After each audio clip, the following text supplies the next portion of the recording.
Okay. The second session of 3210 for the fall 2022. And I said that tonight there is a required discussion board on the Enron movie.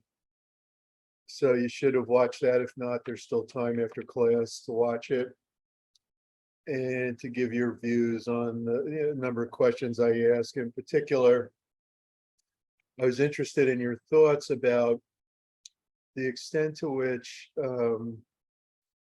Enron was a function of the psychopathic personality traits of Jeff Skilling and also Ken Lay. I think they were both psychopaths in different ways. And they were also, they had several of the dark triad personality traits, including narcissism as well as psychopathy. They were also, especially Lay, Machiavellian. So I think they had all three, those two. I don't know about Lay being Machiavellian. I think he was also. But I think an interesting question with Enron is the extent to which it was a function of the organizational context that Skilling had created, perhaps inadvertently, or whether it was a function of the psychopathic patterns that Lay had established long before Skilling arrived. And in the beginning of the film, and if you ever read the book, either The Smartest Guys in the Room, which is a great book, or Conspiracy of Fools by Kirk Eichenwald, they're both great books on Enron. And if you read them, you see that this Enron oil thing had gone on like 10 years before Skilling. So, there was something in Lay that he drew these psychopathic personality types and seemed to support them. And I suspect it resonated to him as well, that he was one of them himself, but he didn't display it that openly. But in any case, I think you can see a lot in there. And these weren't the only two players. There were several other of the executives displayed what I think are accurately described as psychopathic personality traits. If you read the book Snakes in Suits by Robert Hare, who's one of the big writers in that area and psychopaths, and Paul Babiak, who's a psychologist in Westchester County. They wrote this book, Snakes in Suits, about psychopaths in the workplace.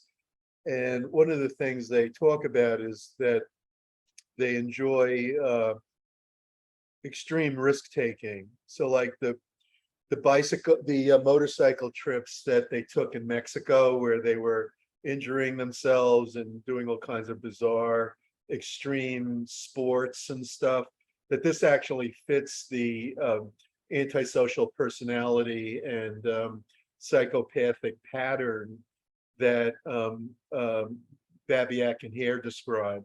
So, look at that and see, was this an organizational thing, or was this a matter of personality, or combination? I mean, you can't really separate Enron from Ken Lay, who died the day he was convicted.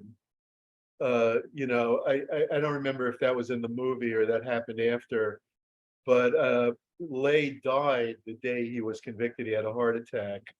Skilling served out his sentence, and I think he's since been released, although probably a lot of people would say he shouldn't have, because the number of people that they defrauded was huge. I mean, you're talking in the tens of thousands. It's not just the stockholders who, you can say, well, you buy a stock, you're deliberately taking a risk, but it was also the employees who, it's true that employees are at will, but they convinced the employees to invest in the Enron stock fund.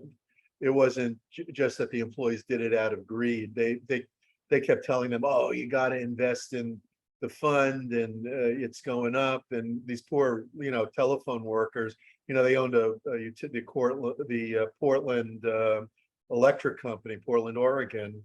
And these poor people invested their life savings and lost everything because of them. Meanwhile, Skilling and Lay were selling their shares at the same time. They were telling these other guys to invest in it. And there's a lot of interesting questions. I worked on the 401k case. That's part of why I'm interested in it. I was retained to do expert witness testimony, but I never really testified. They paid me, but I never really had to testify. But I wrote up a report and everything. And when I read all the material, they gave me stuff like the Enron employee manual and all kinds of documents. You really started to feel, I really started to feel like really upset about it. It was true, most people were. I mean, it was a national story, huge story at the time. It was one of it's still one of the 10 biggest bankruptcies of all time. But soon after them, there were cases like WorldCom and Tyco, and there were a whole bunch of these crazy collapses around. This was about 20 years ago.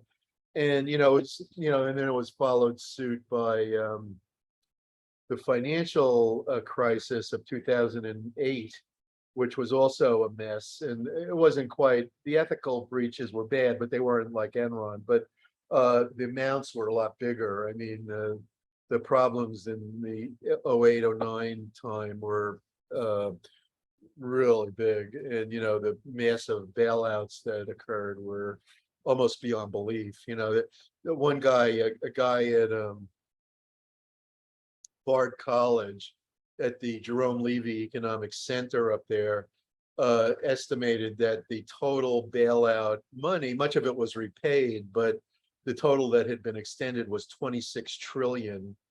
I mean, it staggers the imagination. It's bigger than the national gross domestic product of that time. Huge thing. So anyway, was this personality or was this organizational? I mean, that's kind of what I think, I'm wondering about as far as that movie goes. But tonight we're going to talk about personality and its relationship to organization. I think it's an important topic. It's an interesting topic. The case study at the beginning of the chapter is also interesting. You should take a look at it. The rise and fall of Theranos and another psychopath, Elizabeth Holmes, who pretended she had a cure that didn't exist and turned this fake cure into a huge corporation that employed, and they were forcing the young scientists to falsify their results and all kinds of stuff like this. And you see this over and over again. There's nothing new about it. Does it exist in government too? Sometimes I have students who say, "Oh, we just need more regulation. The government will cure it." But look at who's been the psychopaths of government. They're far worse. I mean, Ken Lay cheated people and they stole people's life savings. Hitler killed millions of people. Mussolini, Idi Amin, Mao Zedong. I mean, the list is almost endless of these crazed psychopaths who've dominated all kinds of institutions, and there's really no way around it, other than limiting how much power they have, really. So anyway, part of the reason why you guys should be thinking about personality is that you're going to be looking for jobs, if not already, then very soon. And really, to find the right job, you have to have a job that fits your personality. And something you should be thinking about is how well are the jobs that you're looking at going to fit you? Are you going to really enjoy those jobs? Or is that something you're doing because you heard a professor say you can make a lot of money at it, or your parents think you should do it because they can brag about it to their friends or something. This is why a lot of people go into things and it turns out that they didn't like it, and then you're stuck doing something you don't like for a long time. When I graduated from college, I thought, oh, I'll try one thing, then I'll try another thing, but that's not how the job market works. Once you get locked into something, you end up doing it for a long time. Now, one of the things we're going to talk about is this idea of the gig economy. And basically, from when I graduated from college in 1975, so it was almost 50 years ago, excuse me. You're talking 47 years now. Basically, the economy obviously was very different from now. There were a lot of very, very different parameters. One of them was that a lot of people would get jobs in big companies with good salaries and stable benefit programs. And, having gone to college was a ticket to getting that. It didn't guarantee it, but I'd say a lot of people, if not most, did get such jobs. Now they're far more rare. I don't have the data on it, but a lot of people, your book says that a third of the economy can be characterized as the gig economy. In other words, they work for a gig, like a rock gig. They're working in as a for one night, one deal. And these short-term jobs are also called contingency employment. And it's much less secure. It requires a lot more marketing of yourself. It requires a lot more online interaction.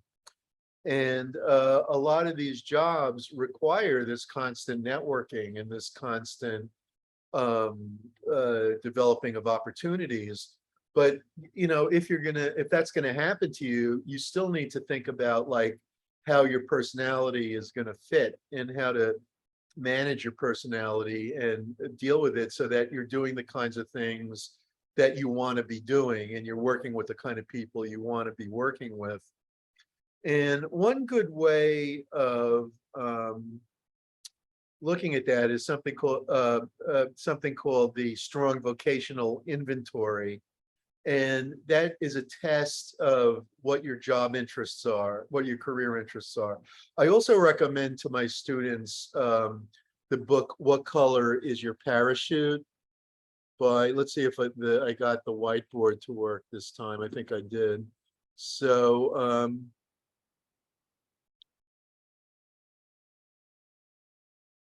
okay, it says open and collaborate. Can you guys see the whiteboard on my screen? No, not yet. How about Yeah, you can? yeah. Yeah. Great. Okay, so basically, if you look at this book, What Color? What am I doing wrong? Shape, select. They changed. It used to be different.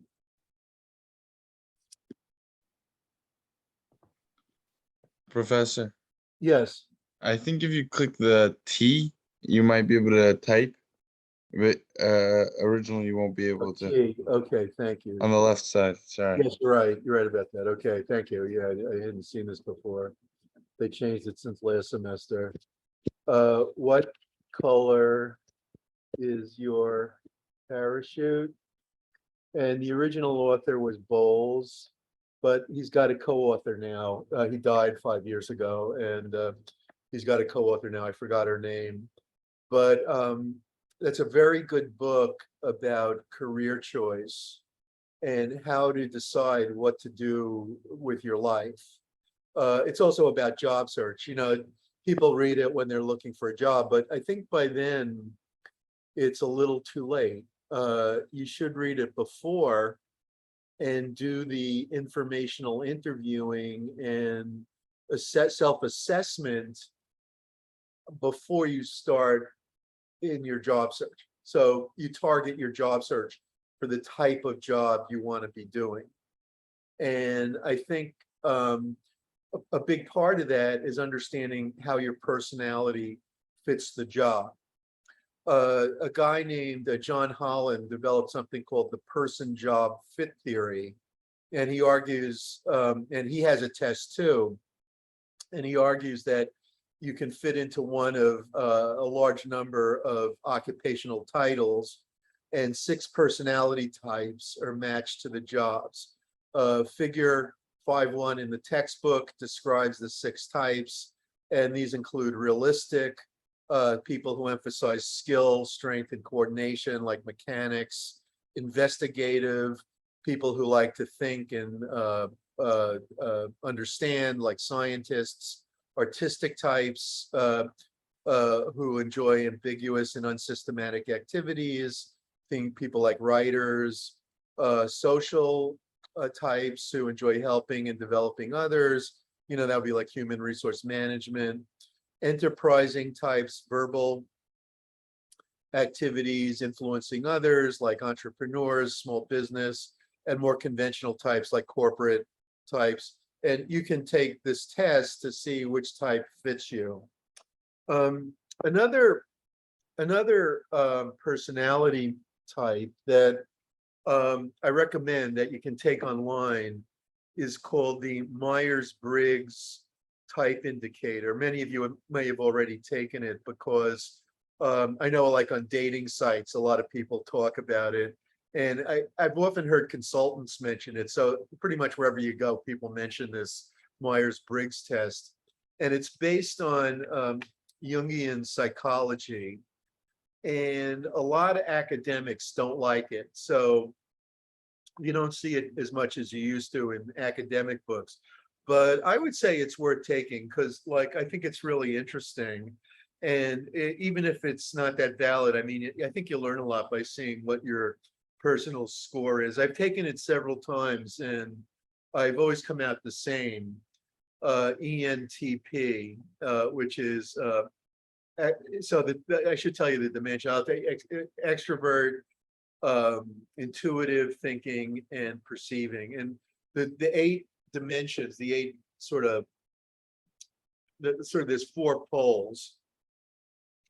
And thinking versus feeling. Well, I'll start with go in order. So extrovert versus introvert means if you like to be around people, you're an extrovert. If you don't like to be around people, you don't enjoy it, you're an introvert. Okay.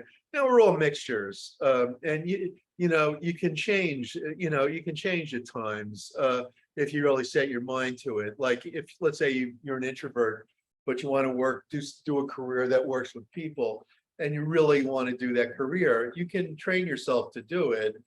It may not be the thing you naturally do or that you prefer to do, but you can make yourself do it and come to like it over many years. You can change, but it's hard to change. Personality, the thing about personality is that their personality traits are relatively permanent.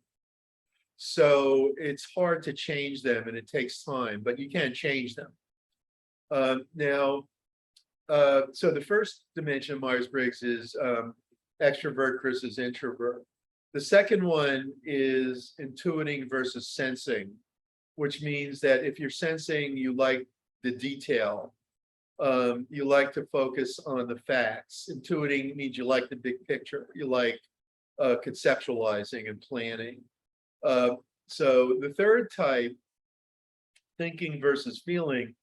The thinking people like logical deduction. They like to think methodically, whereas the feeling people tend to use gut feel. They tend to rely on their emotions more. And the final one, judging and perceiving, is that the judging people like to plan and have order, whereas the perceiving people tend to be unstructured. So like if you're the type of person who wakes up on the weekend and says, oh, well, see what happens today, I don't have any plans, you're probably a perceiving. Whereas if you're the type of person who's planned everything out to the minute, you're probably a judging. Okay, and you have a plan for this and a plan for that, and you structure this, and So I'm an ENTP, so I'm like an extrovert. I like to people, intuiting, so I like the big picture, thinking, so I like logical deduction and perceiving, so I tend to be spontaneous.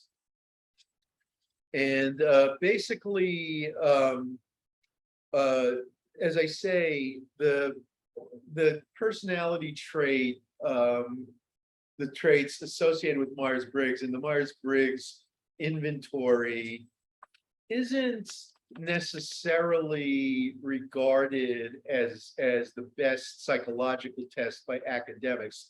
They tend to reject it because it hasn't been well validated.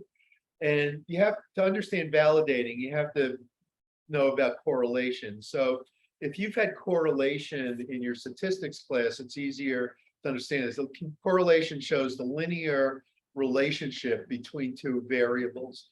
So if variable A goes up when variable B goes up, and it goes down when B goes down, then basically they're correlated. And if two variables are correlated, then they have what's called a high correlation coefficient. So basically, the idea of test validation is that you correlate the test scores with the actual job performance. So you evaluate actual job performance either by supervisor reviewing the employees or by some kind of objective measure, such as sales volume for a salesman. And you then correlate those scores with the test score. And if it turns out high, then the test is validated. So in the case of a test like Myers-Briggs, you would look at if Myers-Briggs predicts that people who have high extroversion will tend to be salesmen, then basically you would look and see, is the rate of people with extroversion who go into sales higher than the rate of people with introversion who go into sales? Okay, that would validate, if you could show that, then that would validate Myers-Briggs. But for some reason, they either haven't been able to find it, or they haven't done the study. But every time I read about the Myers-Briggs tests, everybody always says, but they're not validated. So now, one way they were validated, in my opinion, is that this couple, Tiger and Tiger, wrote a book called Do What You Are. And in that book, they take the 16 types, and they based on a study they did, they say which types are associated with which jobs. So if you take the Myers-Briggs test, and then you read Tiger and Tiger's Do What You Are, you can assess whether you fit one of these jobs or not. So I looked at it, and guess what jobs it said for me? It said teaching, business, and law. And I thought of all of those in my life. Teaching is what I ended up to do. Entrepreneurship is another one. And I thought of all those in my life. And, I said, wow, this is really amazing in a way. So I don't know if it works for everyone, but for me, it did a good job. It did predict what I actually ended up doing. So basically, then you say, well, if Myers-Briggs isn't loved by professional psychologists, what is it? What do they love? And what do they love is called the Big Five personality traits, which is also a very interesting and useful instrument. And it's very well validated, extremely well validated by thousands, literally. I know my screen just turned black. Very strange.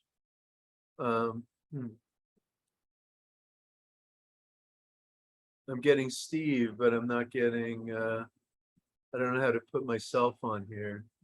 Weird. I don't know. It does what it wants. So anyway, if you look at the studies that validated the big five personality traits, I mean, they're endless. They're really endless. They validated conscientiousness most. So that one, there's a lot of literature on conscientiousness, but they've done a lot of studies where they see what traits are associated with what kinds of employment. And they find a lot of good results.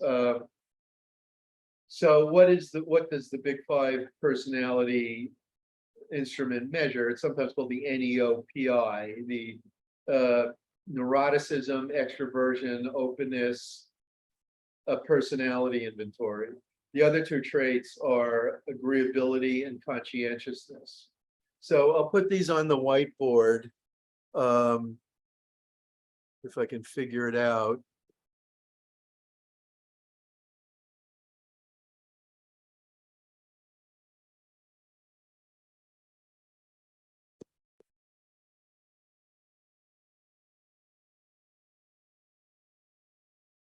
Okay, so if we look at, and I'll use the T, and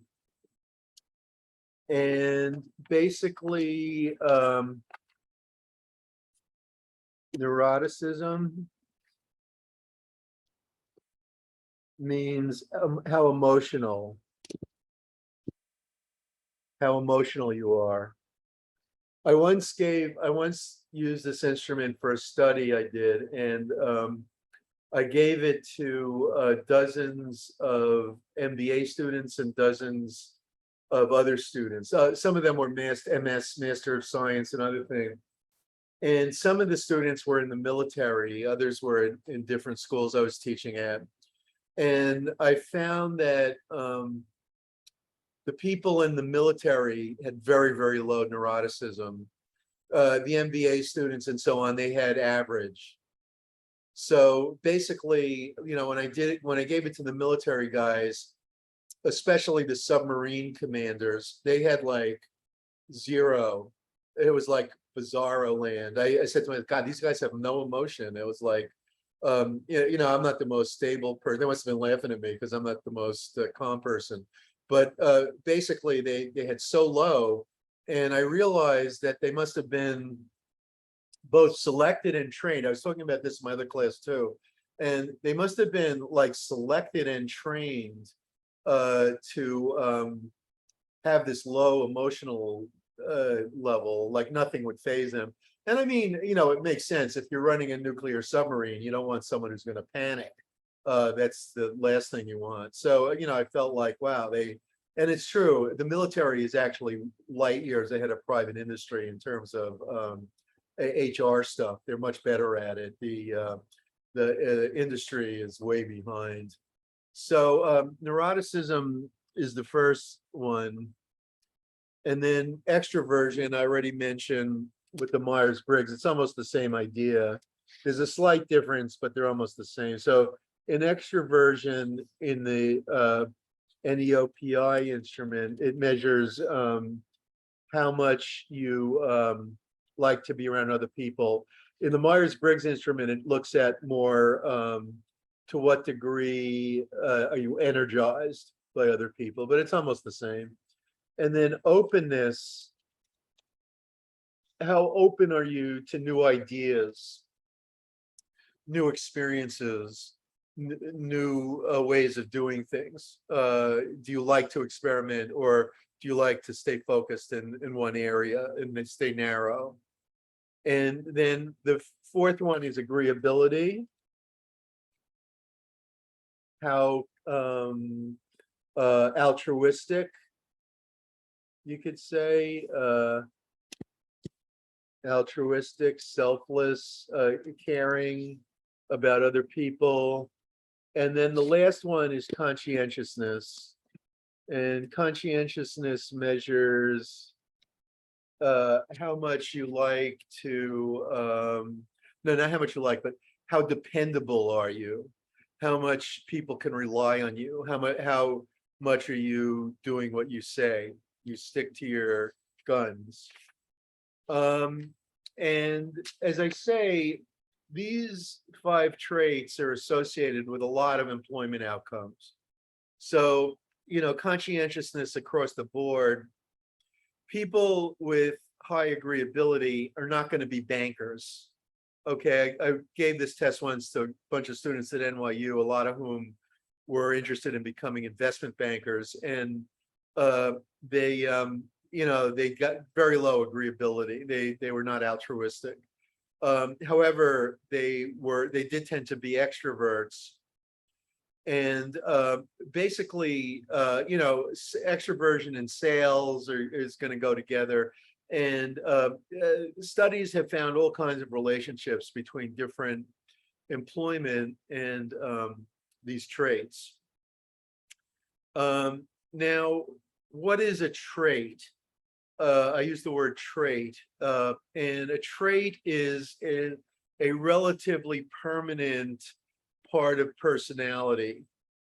Okay, personality being the sum of ways in which an individual reacts to and interacts with the world. So basically, personality traits are enduring.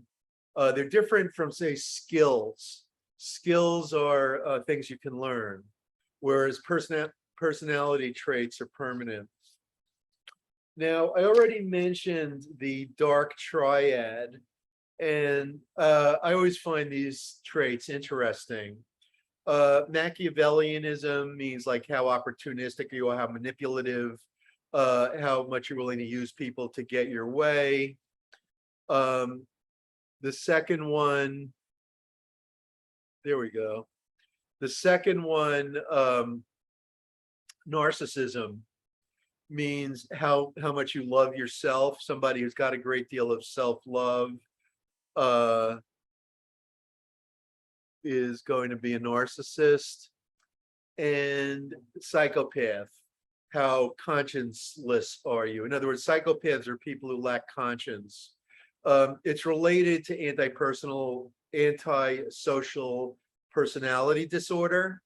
And it's somewhat more extreme, and it focuses more on lack of conscience. Now, the people who lack conscience don't typically they don't typically lack it in all respects. If you saw the famous TV series The Sopranos, it starts out that Tony Soprano, who, if you watch the series, is a murderer, a thief. He takes advantage of people every day of the week. He commits all kinds of heinous crimes. But he sees a duck who has trouble flying or something, and he has a panic attack and collapses, and he has to see a psychiatrist, which is kind of a joke, basically. But I heard the mob people were very unhappy that they were depicting them as neurotic. But basically, he had to see a psychiatrist, and so he relates his whole family history, and the show is based on these different anecdotes he's telling Dr. Melfi. And one of the storylines is that he has these peccadillos, these areas where he's very, very, self-righteous and moral. Like one of his colleagues, they had bought a racehorse, and one of his colleagues killed the racehorse for the insurance money, and he gets so mad he kills the colleague. He was more troubled about the horse getting killed than the colleague getting killed. And this is the kind of thing that's characteristic of psychopaths, that they often lack emotional, not emotional, conscience areas. So there are huge gaps in their conscience, and they'll often do things that other people will find morally reprehensible. Characteristically, they will have traits of anti-personality disorder, and it's often said that it's linked to anti-personality disorder. And so basically, now you would say, are these people successful at business? Well, it turns out that psychopathy is not a curse when it comes to being successful as a corporate executive. Basically, Babiak and Hare have written articles that find that the rate of psychopathy among corporate executives is 4 times the general population. And your textbook describes studies that find that uh, a moderate degree of psychopathy, if you view it as a continuum. I don't know that you can do that, though. I don't totally agree that you can do that, but these studies have done that. And they find that a moderate degree of psychopathy is related to success in corporate America. Now, of course, in order to succeed in corporate America, you have to be very good at interpersonal skills. And there's often a thin line between interpersonal skills and manipulation. Okay. There was a book written in the 1970s by Robert Ringer entitled Winning Through Intimidation. And people who never read it think he meant that you should intimidate people to win. That's what it sounds like from the title, but it's really, it doesn't really mean that. It means, he says in the book, he doesn't mean that you should intimidate people to win, but that other people might intimidate you, and through that intimidation, you should overcome it and defeat them despite their intimidation of you, not that you should intimidate them. But anyway, it's a very funny book. It has quite a few moments, and basically, I think what he's saying is that most of the people he met in his career as an institutional, as a sort of a large scale real estate salesman, he was selling apartment complexes and things like that, that most of the people he encountered in that type of work had pretty strong psychopathic traits. And I've done some real estate things, and I would agree with that. I would say, you know, those of you getting into things like real estate or anything involving the stock market trading or anything, expect a high degree of manipulative psychopathic behavior, Machiavellian, but more so, I think, often psychopathic by the people you're doing business with. And I'm not saying that you shouldn't do it. I'm just saying you should always be protected. You should always be careful about it. Sometimes, you know, your book says that, and you know, this may be why they find that, because in order to deal with psychopaths, you often have to be somewhat psychopathic. You can't handle these type of people well unless you too behave in some of those ways. And I think that may be part of why they're reading a moderate degree of psychopathy in corporate America. I don't think that psychopathic personality leads to enduring success. I think the biggest examples of corporate psychopaths in recent years have been the ones who've crashed and burned. People like Bernie Madoff. You know, he made off with their money. That's why he's known as Bernie Madoff. And he ended up in jail. He ended up, you know, I don't know if he died in jail or he's still in jail, but he's not out. And He's dead. he died. Yeah, I thought I had heard that somewhere. And Jeff Skilling, you know, and when you see Enron, you'll see what I'm talking about. You know, you see him testifying before the Senate, and he's like smirking at these senators. You know, he still thinks everyone else is stupid after he, you know, and the truth is that he had been the youngest senior partner at McKinsey and Company. The McKinsey and Company is one of the most prestigious management consulting firms in America. The only ones that compete with it are, you know, in terms of prestige. I don't know what lines of work they do. I know a lot about it, but the only ones that compete with them in terms of prestige are Boston Consulting Group and Bain and Company. So those are like the 3 most prestigious consulting firms. And he had been the youngest person ever to make partner there, you know, which is, you know, quite a lot. And, you know, that alone, I mean, he had tremendous influence in that role. And then he left it to become the CEO of Enron. And, you know, you can sort of see a little bit about Ken Lay's personality in that when he hired Skilling, he had a choice. There was a guy there named Rick Kinder, who had been the vice chairman and was well suited to run Enron. And there was Jeff Skilling, who he had looked at from the outside. He turned down Rick Kinder and appointed Jeff Skilling. Okay, now what then ensued was that within 5 years or less, I forget the exact number, it's something like 5 years, Enron was bankrupt and gone. It no longer existed. Kinder then turned around and got funding from big investors, including the Bushes, among others, and founded a company called Kinder Morgan, which is now one of the dominant pipeline businesses in the country. It's a top 50 corporation.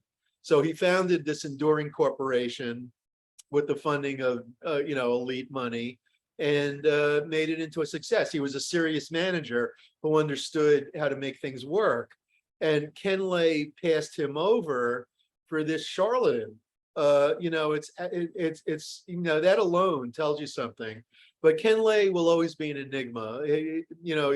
When I read those books, I always said, who is this person? It's very hard to figure out. But in any case, the dark triad, I think, plays a very big role in America, because people with these traits get into positions of power and then the companies suffer. And you saw this a great deal in investment banking, in the, associated with the internet bubble and collapse around 2000, 20 odd years ago. And you saw it with the financial collapse of 2008 and 9. Basically, these problems haven't gone away. So I think they're always going to be a problem. And I think a lot of why we have to be really careful with our institutions, not just corporate America, but also government, religion, and everything else, is that psychopaths do have a tendency to rise to the top, and because they're very good at manipulation.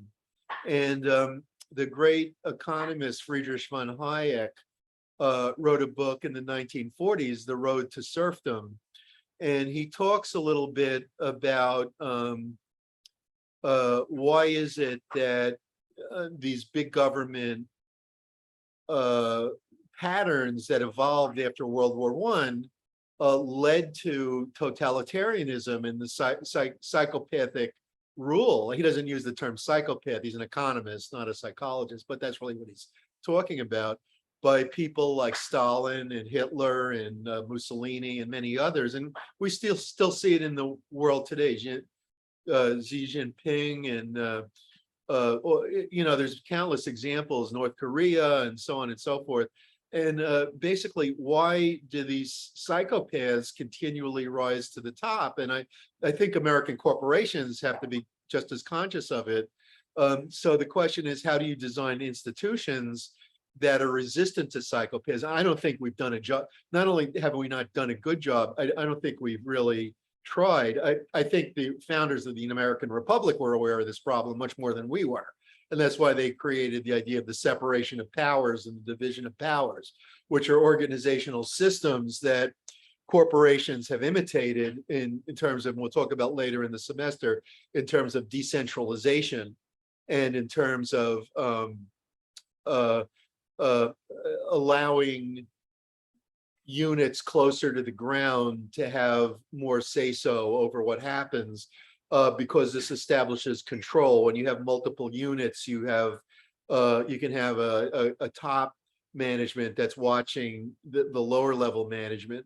Whereas if you have a centralized system, one psychopath who rises to the top teeters the whole system. So this idea of checks and balances and division and separation of powers goes back to Madison. He's the one who invented a lot of this, and it was incredibly effective for a long time. But political attitudes of today say, oh, that's out of date. We don't need that anymore. We need a strong executive. Well, guess what? If you allow for a strong executive, you open up the door to psychopathy. There's little question in my mind about that. So basically now, let's move on from the dark triad to core self-evaluation. But before I do that, I almost forgot that I need to take attendance. So let us take attendance. We got a good group here. Well, let's see, 42. Okay, so that's big. Minhas, Ahmed. Minhas. Yeah, I'm here. Oh, okay. Thank you. Muaz, Alcabas. I'm here, Professor. Thank you, Muaz. No problem. Dana Bella Karova. I'm here. Thank you. Karina Bahoa. Hi, Professor. Hi, Karina. Mariella Bonilla. Mariella Bonilla. Okay, Derek Borut. Good evening. Hello, Derek. Xiaolin Chen. I'm here, Professor. Hello. Naisha Sherry. Naisha? Not here. Tyler Daly. Hello, Tyler. Okay, I see someone named Lisbeth. Subtitles. I don't know about subtitles. Let's see.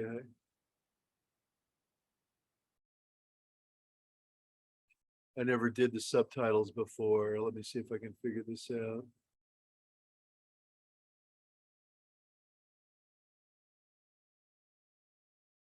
Does anyone know where the subtitle button is? I hadn't seen that before.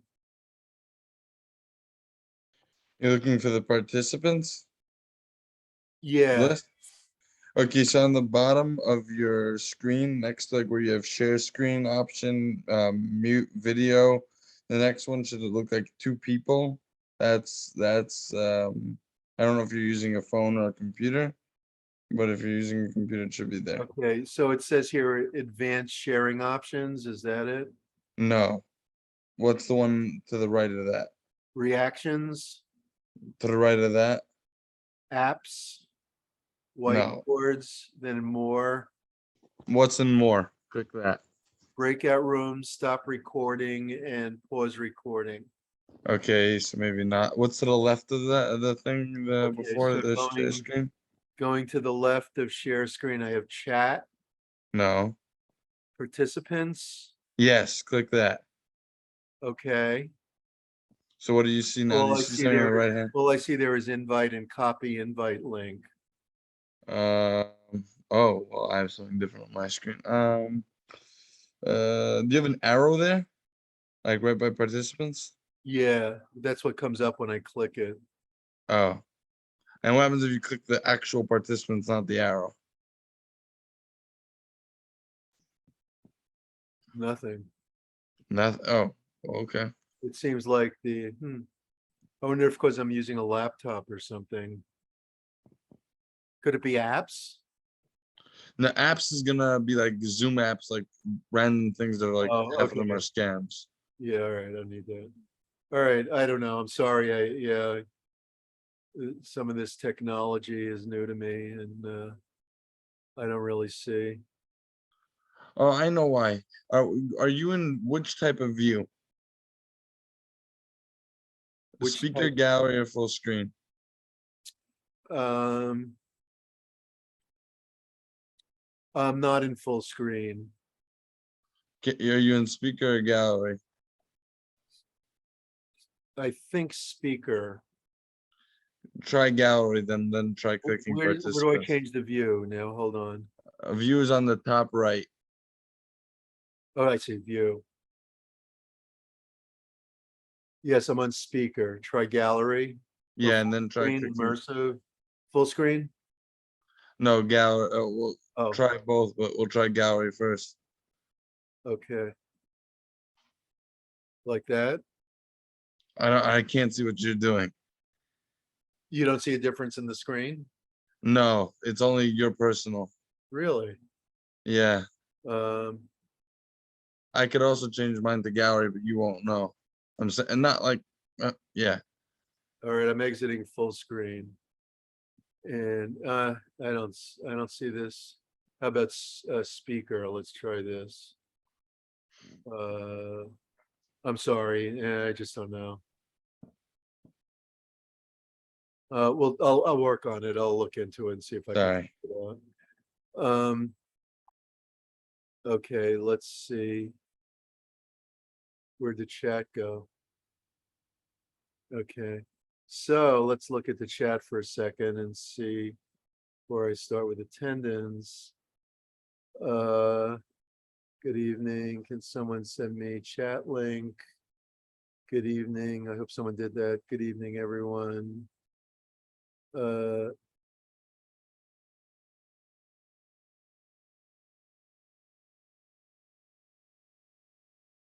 Click the screen and not the arrow.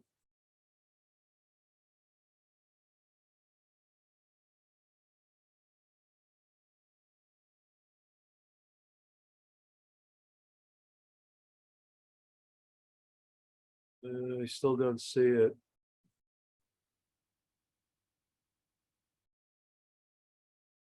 I'm not sure. All right, I'll work on it. I'll see if I can.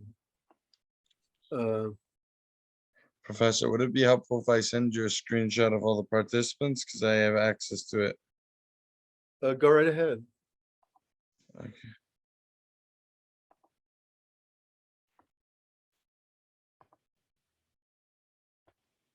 Okay, so let me just see, was there someone who, yes, I had everyone in my other class by what color is your parachute?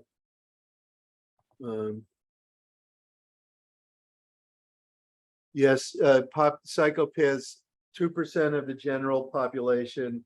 Babiak and Harris said that 8% of corporate executives.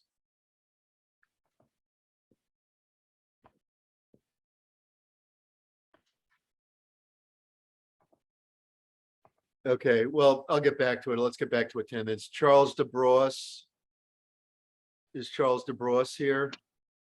Yeah, I'm here. Okay, thank you. Caitlin Dingman, Here. thank you. Riham Yeah. Elbakashi. Thank Yes, you. I'm here, Professor. Thank you. Fatima Yes. Faria. Yeah, here. Okay. Josanne Frazier. Josanne Frazier. Okay. Raquel Gray. Here. Thank you, Raquel. Gabrielle Huggins. Here. Thank you. Ryan Joseph. Here, Professor. Thank you. Maimuna Kabir. Maimuna Kabir. Here. Thank you. Salma Khanom. Salma. Catherine Kim. Here. Thank you. Clinton Kinyeti. I'm here.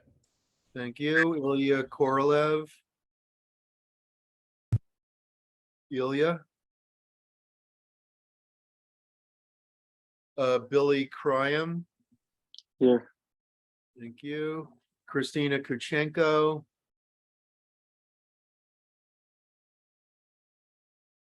Christina. Shanice Lawson. Here, Professor. Thank you, Shanice. Alex Lee. Alex Lee. Ava Luck. Here. Lisbeth Martinez. Here. Thank you. Kevin Matacastro.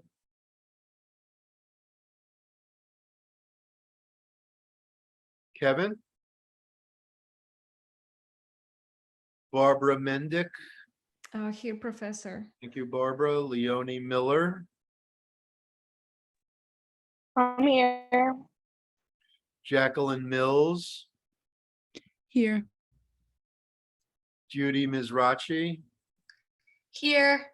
thank you. Jessica Moon, Here. thank you. Oriana Mora,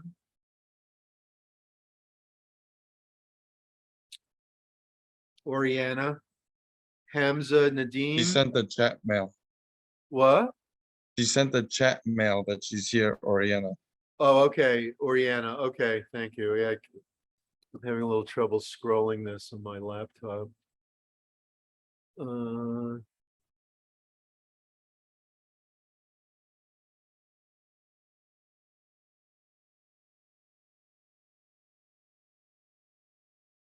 No, the final, someone asked about the final, we're a long way from that, but I'm gonna ask it on all the chapters, so you gotta read through the book.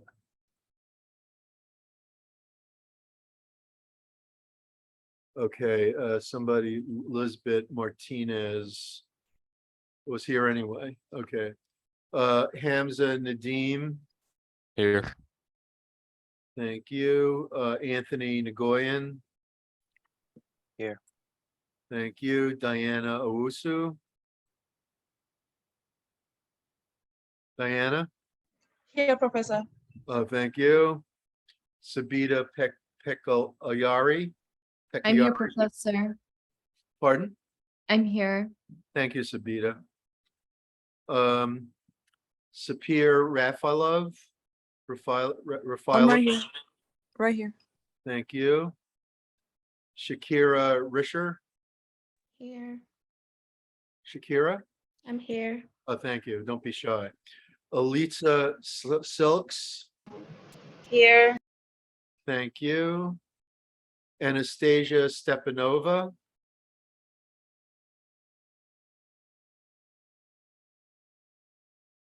Zixuan Su, Here. Nahima Sultana, I'm here, Professor. Ryvon Watson Taylor. I'm here, Professor. Thank you, sir. Michael Williams. Michael? Bin Wu. Here. Steve Kaplan, Here. Yangwei Wu, I'm here. thank you. Asen Yagladier, I'm here. thank you. You were in my other class, right? I had you in another class, I recall. Yeah. Yeah, cool. Did I not call somebody? All right, I'm gonna read off the people who I marked absent. If you're here, please let me know. Mariella Bonilla, Naisha Sherry, Salma Kahanam, Ilya Korolev. Hello? Ilya? Does my mic work now? Yeah, I'm here. Oh, great, okay, that's great. Sorry. No problem. Christina Kuchenko. Alex Lee. Alex. Kevin Matacastro.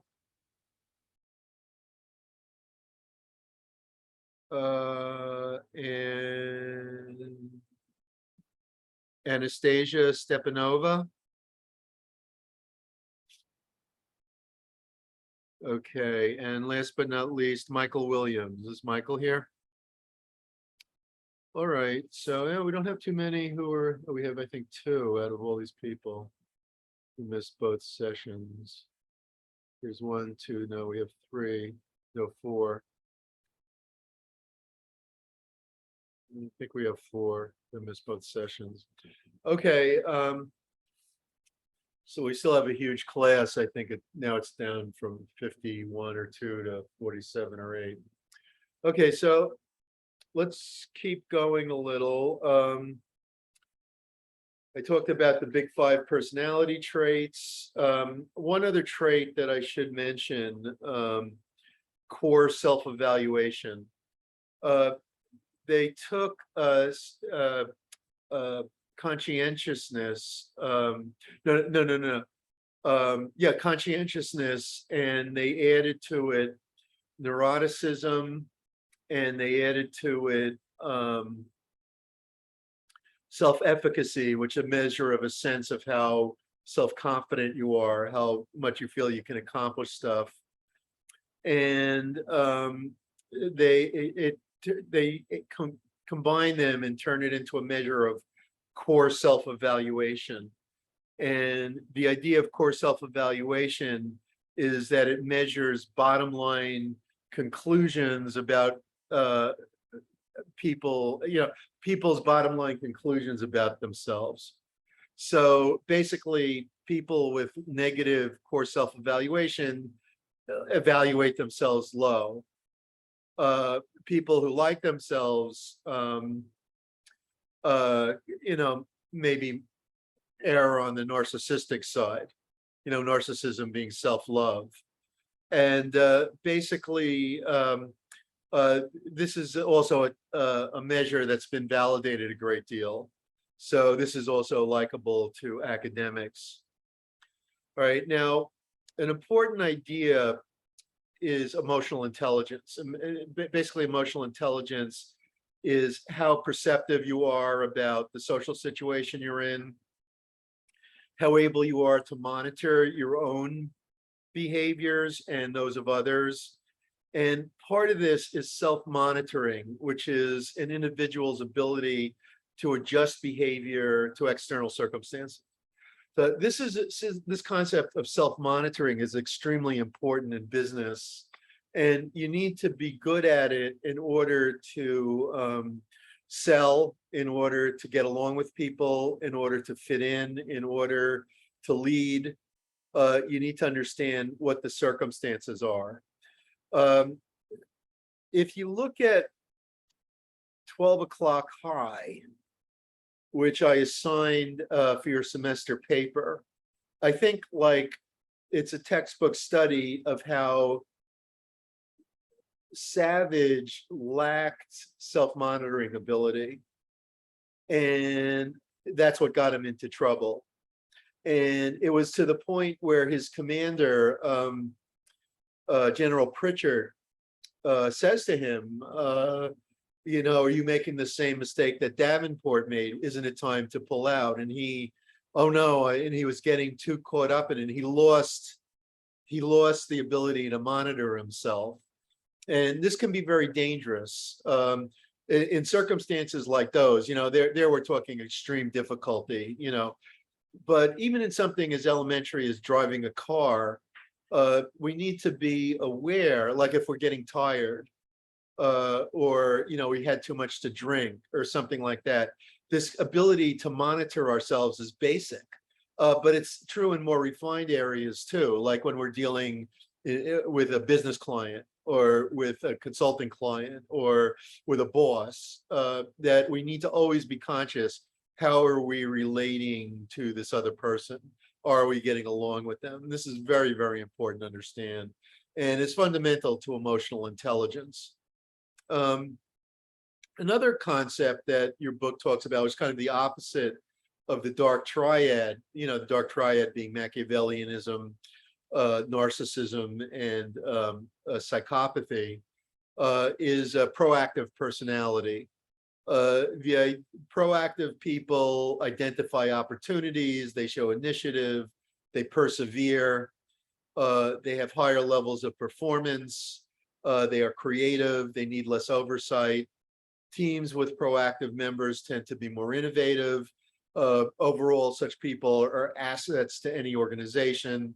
And I think those are the kinds of traits you want to develop in yourself. I once heard a tape by Warren Buffett, and he said that his professor at the Columbia Business School, Benjamin Graham, who taught him the basics of value investing. Graham was the inventor of the concept of value investing, and Buffett was probably the best value investor, not probably, was definitely the best value investor in history. And basically, he says about Graham that when he was young, Graham cataloged the personality traits that would lead to success. And I think proactive personality includes a lot of these traits. If you look at, I don't know if you ever heard of Benjamin Franklin. Benjamin Franklin's not, I know you heard of Benjamin Franklin, but I know if you ever heard of his book, The Way to Wealth, which it includes excerpts from his magazine. He used to run a magazine, I think it was an annual, called Poor Richard's Almanac. And in Poor Richard's Almanac, he used to have quotes. Who was Richard? I have no idea. That was just the title of the thing. And in the thing, he'd have title like sayings. And these sayings, these aphorisms or quotations are said today in everyday life all the time in America. So like Franklin was like so fundamental to our culture that we say the stuff that he wrote in Poor Richard's Almanac in day-to-day conversation, like things like time is money, or no pain, no gain, or honesty is the best policy. These are all things that he stated in his book, The Way to Wealth, that came from Poor Richard's Almanac, was excerpts. And I think one of the ideas that are fundamental to this way of thinking is that first of all, it has a lot of internal locus of control. Locus of control being the personality trait that you either blame what happens to you on others, or you take responsibility for what happens to you by yourself. Your internal locus of control, you take responsibility for what happens to yourself. External locus of control, you blame others. So if you think about it, what traits do alcoholics have? Are they internal or external? A moment's reflection will tell you they're obviously external. People who abuse themselves, external locus of control. People who take control of themselves and demonstrate constructive behaviors, internal locus of control. So in other words, it's good to have internal, even though it's a personality trait, it may be hard to change. That is a personality trait that you should probably, if you have external locus of control, think about changing. I've sometimes been guilty of that too, of external locus of control. And it's something I've become increasingly aware of over time, that if something bad happens, it doesn't matter if it's someone else's fault. You have to ask yourself, how can I have avoided it? Okay, it's different thinking from what a plaintiff attorney does in a lawsuit. They're trying to blame other people because for financial reasons, you want to blame somebody else for what have. That's different. But what you really think in your mind should be internal locus of control. How can I change what I'm doing? How can I change what I'm thinking so that I get better results? And that's very, very important. So basically what I'm saying also is that part of what encourages this type of personality traits is that if we find ourselves in situations that develop positive ways of thinking, we will tend to build on those. But I think it's also true, and this is a little bit, let's say, cultish, if you want, but basically, I think that if you tend to think in a positive way, you'll tend to think more in a positive way, and you develop this habit of thinking in a proactive, positive way. So proactive personality is kind of like a way of saying, it's like a psychologist's way of saying positive thinking. And basically, if you keep building on the positive, and you attract more positive. You're always very positive. You attract people who have positivity themselves, and the reverse is true if you're negative. So basically, your personality can be modified by situations, but it takes a long time to change personality. Using artificial intelligence, I think one of the good features of this book is they talk a lot about the changes in organizations arising computers, from your iPhones, and from computers, and from artificial intelligence, and a lot of the really challenging technologies that are being developed. Now, I assigned the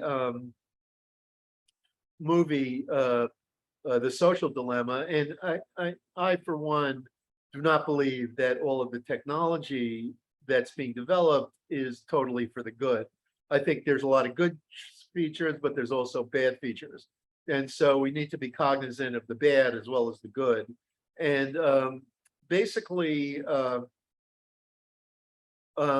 artificial intelligence is being facilitated by social media, that because they're able to get observations in the tens of millions from these users of social media, they can develop hypotheses and test hypotheses about behaviors based on the social media behaviors.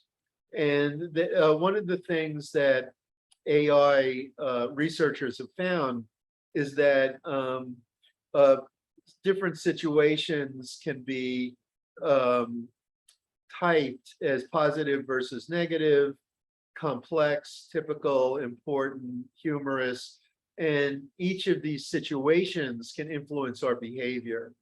So basically, one of the things that affects how we function in a corporate setting is the strength of the situation, situational strength, which means the clarity, consistency, and the constraints on the extent of individual freedom that we experience in the situation. And these have important consequences for how we behave. I think one of the things about Enron is that a lot of the people, you see these traders and these electrical traders in California who were behaving like overt criminals, manipulating the power grid of California and causing massive blackouts in the early 2000s in California. And I think a lot of the reason for this dark triad behavior is in fact the situational strength of Enron. That, in other words, they were in a culture that pushed them into these kinds of perverse ways of thinking, and they behaved perversely. So basically, even people with good intentions often find it difficult to resist a negative organization, and they change into the organization. And the reverse can also be true, that, you know, if you go into a very good organization and you had negative traits, that you can be influenced to adopt the positive, and hopefully that's what happens most of the time, but unfortunately it's not always the case. Certain situations activate certain traits. Some jobs encourage creativity, some jobs encourage openness, and the situations may be better at predicting how people will behave than any attempt to measure the traits directly. Now, I've been talking about about personality traits, and these are very important to organization, but there's also the matter of ability. Ability does affect job performance. Things like cognitive ability tests or mental ability tests or IQ tests, these things do predict job performance. I don't know what other people have told you, but the personnel psychology literature, the science, if you will, is quite clear. There's no debate about it. A few years ago, I think in 17 or so, there was a speaker on IQ tests at Middlebury College, and they shut the people down. The person who was speaking wasn't allowed to speak, and a professor who accompanied the speaker was attacked physically, and her arm was broken by a student who objected to their conversation about IQ. And this is completely stupid. You know, if you want to say that you represent science, we're the party of science, then for God's sake, pay attention to science. Because you believe something doesn't make it science. basically, I don't personally use the word science very much. I was telling my other class about two really great books about what is science. One was written by a major philosopher, and one was written by a major historian. And I'll put the titles of the books on the board, because I want you to, to know that they're out there. And if you have the time to maybe read these books, and okay, now how do I clear this? Read these books and consider what is science. The fact that a scientist says something does not make it science. Okay, scientists do a lot of things. They go to a restaurant and they order dinner. They get into a political argument. They scream at their friends about a baseball game. They do all kinds of stuff. And the fact that their job is to be a scientist doesn't mean that because they utter some words that they're scientists.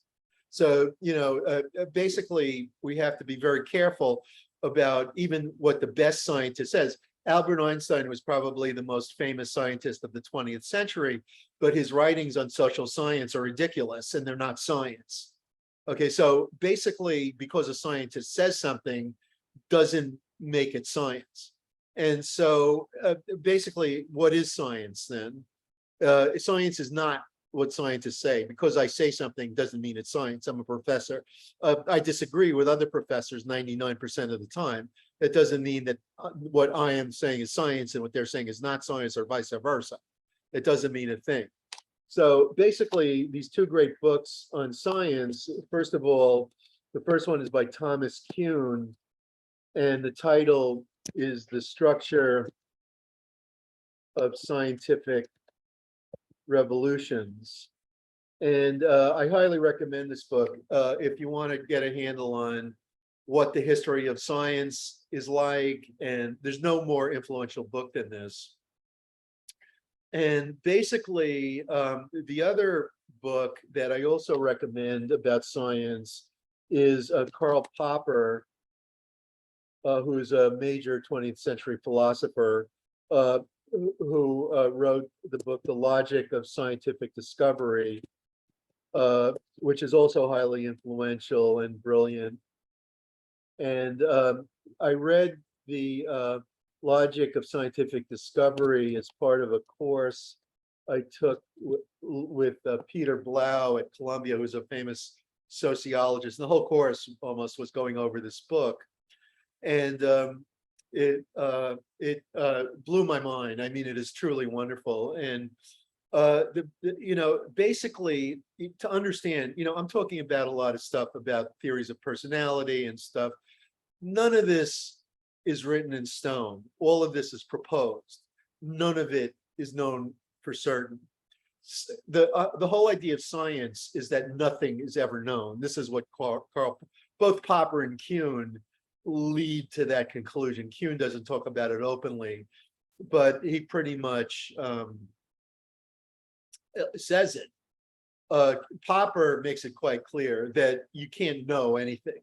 What you can do is show that some things are false, but you can successively falsify ideas. You can falsify that the earth is flat. So these people who say that the earth is flat, they didn't look at a picture, there's a photograph of the earth. It doesn't take a lot to falsify. But basically, you can't prove something is true. So nothing is ever known. And a lot of scientists themselves don't understand this. But the foundation of science is in really in skepticism, in saying you can't know anything for certain. If you claim that you know something for certain, then you're basically saying you have faith, and then you're just inventing another religious dogma. This really great management consultant, I've been listening to his tapes, Sam Ovens, who has this website, consulting.com.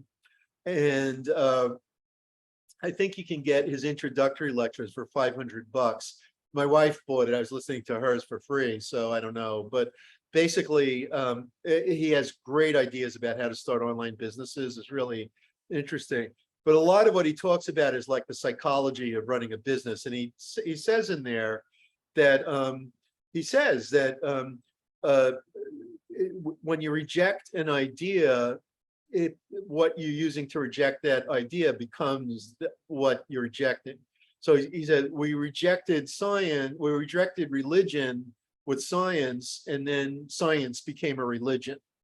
And the thing is, if you have faith, like if I say to you, I have faith that psychopaths are bad, or I have faith that psychopaths can never work in a company, that's no longer science. That's faith. That's religion. It's not science. Science is where you don't know anything and you test whether something is true or false, but you can never really prove what you're testing. So anyway, getting back to cognitive ability, they've done hundreds of correlational studies, thousands of correlational studies based on the Wonderlic and other IQ tests. And it's a strong predictor of many walks of life. I knew a guy who was a fairly prominent IQ researcher for the US military, and he published a great deal in the psychology journals.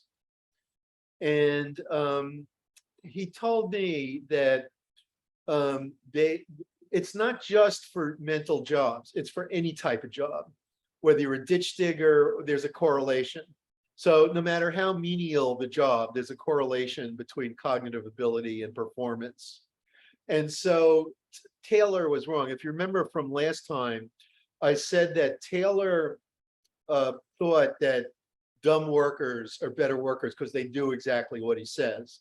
So if they do an industrial engineering study and they find that you should do the job a certain way, and Taylor instructs a group of people to do it that way, if you use dumb people, then they'll do it the way you said. But if you use smart people, they'll try to do it better.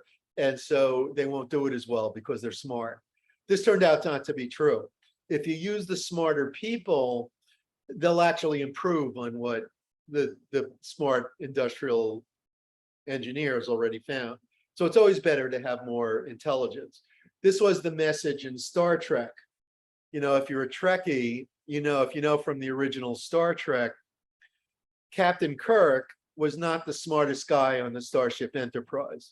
He had an employee with what's it called again? Vulcan intelligence. And this guy,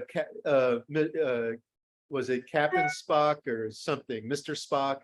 And basically, Mr. Spock had infallible logic. It was always perfect. The trouble is that things aren't always logical. They're sometimes emotional. But Captain Kirk knew that even though Mr. Spock was so much smarter than he was, that he didn't always have the right answer.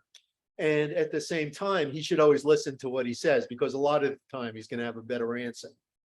So basically, this idea that you want smart people working for you is very good advice. And, if you look at the John Adams miniseries that appeared on HBO about 10 years ago, there was a scene where John Adams is sitting in a meeting with Jefferson and Hamilton, and Washington is sitting at the head of the table. And Hamilton and Jefferson go at it, and they're like arguing with each other. This was true in real life, that they hated each other, but they disagreed completely. And they both make brilliant points. They're both geniuses. But Washington was smart, but he wasn't at their level. And he sat back and listened to what they said, and then decided who he'd listen to. And that's where you get great solutions, when you have a lot of smart people and they're debating with each other, and the manager sits back and listens to what they say and comes up with the best solution. And so that's basically what you want to do. You want to be like Captain Kirk. And of course, he didn't just have Mr. Spock, but he also had Dr. McCoy, who represented emotion. And Dr. McCoy was always scowling at Mr. Spock because everything he said was logical, but it had no heart. And Dr. McCoy added the heart. So Captain Kirk would listen to the heart and the head and then just determine what was the right answer based on, emotional and moral concerns and also pure logic, and then come up with the right answer. And that's how a good manager should function. So cognitive ability is very important, but it's not, of course, the only issue by far. And as well, other kinds of abilities include physical capacities and moral and emotional capacities. All of these are important. One last point, and then I'll let you go, is that there are important differences among individuals. We all can agree on that. And basically, I think that some of these patterns are reflected generationally. You can correct me if I'm wrong. I think a lot of you guys are coming out, you're in like the post-millennials or Generation Z, who were born around 2000, a little after 2000. So some of you are already Generation Z and others of you are millennials. So we kind of have a mixed bag here. I myself am a baby boomer. I'm from 54. I was born in 54, so I'm 68. And I probably should be retired. Don't tell me that, but I've been holding out for a little bit to keep myself busy. So basically, the boomers are supposedly born between 46 and 64, and Queen Elizabeth was a pre-boomer. She was from the greatest generation. I think she was born in 26, same year as my mother. And Generation X was born between 65 and 80. Millennials between 81 and 2000, and Generation Z between 2001 and 2020.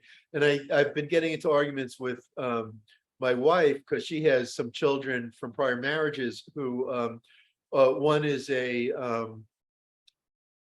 my wife is a Generation X, I'm a millennial, and her older daughter, I'm a millennial, I'm a boomer. I wish I were a millennial. I'm a boomer, she's a Generation X. Her older daughter is a millennial. My wife's Generation X, her older daughter is a millennial, and her younger children are closer to Generation Z. They're actually Generation Z. And so we've kind of got all four in this club here. So, are there differences? Yes, of course, technology changes people. The TV changed the boomers. The boomers were different from the greatest generation, who didn't grow up with TV. They grew up with radio, but they were different from their parents who were, not accustomed to electronic communication. And now your generation knows smartphones, and that's different. The millennials, I think, were more customer. Certainly, Generation X was more accustomed to PCs. Millennials more getting into the cellular phones, and I think the technology does influence the way people are. But I also would say many discussions of the differences are overblown. You get all kinds of people in all generations. I would also say the same is true of national differences, that while it's true that some cultures are different from other cultures, it's also true that there are different types of people within each culture, and there are always going to be people you have a lot in common with, even though they come from a totally different culture, who share interests that are universal. You're both interested in tennis, or you're both like poetry, or whatever it is. And this is going to transcend these kinds of cultural differences, but there certainly are cultural differences and patterns across cultures. Okay, are there any questions or points, arguments, concerns, discussions, or questions that you would like to raise at this point? Hi, Professor. You're going to put this lecture back on YouTube, right? Yes, I am. I think I did that last week, and I will do it again. Okay, thank you. You're welcome. Professor, I have a question. Yes. So if we miss one Zoom, do we still have to do the 13 required discussion boards and the 6 optional? Wait. Okay. So you missed one Zoom lecture. Mm-hmm. So you can substitute that week's discussion boards for that week's Zoom lecture. Okay, All right, the required boards have nothing to do with attendance. They're required whether you come or not, or the. all right, Okay, all right, thank you. welcome. Anyone else? Professor, so the lecture, where is they gonna be at? Is it gonna be here or is it gonna be like in the video and the YouTube? Say what? Is what gonna be on YouTube? So the class, the recording, is it gonna be in the Blackboard or is it gonna be somewhere else? No, well, I can't post this recording. I have to put it on YouTube. And then I put the link on Blackboard and I send it in an email. All right, that sounds great. Professor, I have a question regarding basically the requirement discussion board. Like I did and I completed it, but the total of the name of the what I'm calling discussion board, I misspelled it. So when I tried to fix it, to edit it, I couldn't edit it. So in this case, I don't know what to do because the So requirement what basically did you misspell? the discussion board, the total name. When you say you misspelled it, I don't, like you went to the discussion board thing, you clicked on the discussion board on Enron, right? And Yes. then you posted your answer. And Yeah. what then happened? You misspelled something? Yes. Oh, that's all right. Don't sweat it. I'm not gonna. I got you. That'll be all right. Try to write All as right. well as you can. And I think soon I'm gonna talk a little bit about writing. I haven't in the first 2 weeks, but I think next week I will. So, All right. but write as I well got as another. you can, and we'll go over writing a little bit. I got you, Professor. How long do you want us to write each question? How long should be like? It doesn't should need be to like be a what I'm- book, like a sentence or two per question is fine. Sentence, two sentences. If you know the material, you should be able to answer the questions. Because you I'm not gonna lie to you, like the don't movie was really have a dope. lot to say, fine, but don't just write for the sake of writing. Professor, I have a question. Yes, I noticed that for the weeks that we have a required discussion board, we don't have an optional discussion board. So No, for you like a should- week, there like, should be optional ones too. okay, I'll double check because I just wanted to know if we missed a I Zoom. remember putting them down there. I hope they're still there. You never know if these things, but basically I did do all 13 weeks have optional boards and 6 weeks have required discussion boards. Okay, I'll check and see if it's still missing for me. Thank you. You're welcome.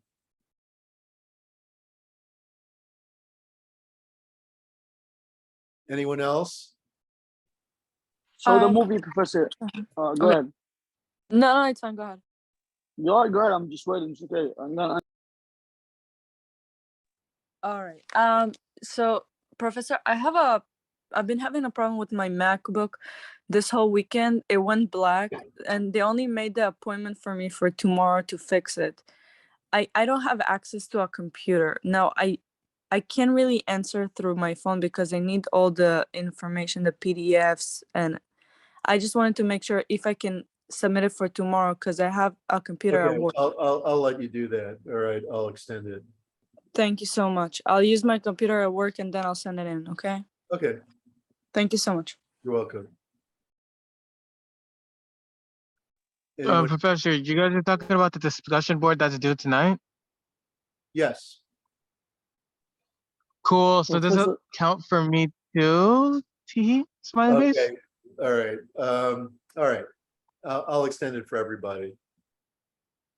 Nice. Best professor over here. I mean it.